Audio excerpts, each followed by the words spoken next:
Praise the lord. ప్రభు అయిన యేసుక్రీస్తు నామములో మీకు శుభములు.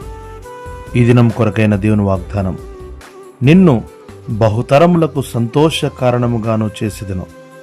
యెషయా గ్రంథం 60వ అధ్యాయం 15వ వచనం.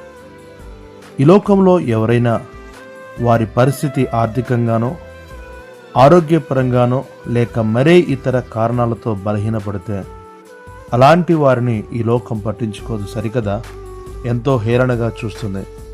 అలాంటప్పుడు ఎవరైనా ఆ వ్యక్తికి సహాయం చేయుటకు ముందుకు వస్తే, వచ్చిన ఆ వ్యక్తి యొక్క ఆజ్ఞ మేరకు ఈ పడిన వ్యక్తి లోబడితే కోల్పోయిన వైభవమునకు మించిన వైభవము సంతరించుకుంటుంది. అక్షరాల ఇదే నాటి ఇశ్రాయేలు జాతి పక్షంగా జరిగినది.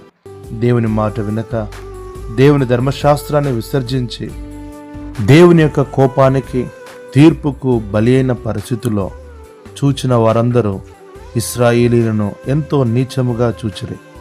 కానీ ఆకాశమందలి దేవుడు కరుణాసంపన్నుడై తిరిగి సియోనును స్థాపించుటకు ఆసక్తితో వారి యొద్దకు రాగా ఇశ్రాయేలీలు దేవుని మాట వినిరి.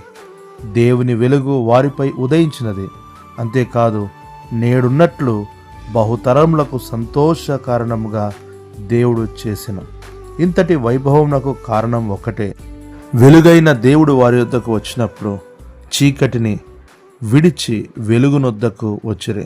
కనుక వాక్యమునిచ్చిన ప్రియులరా, నేడు నీ దీనస్థితి ఎలా ఉన్ననో దేవుని మాటకు విధేయుడుగా జీవించు.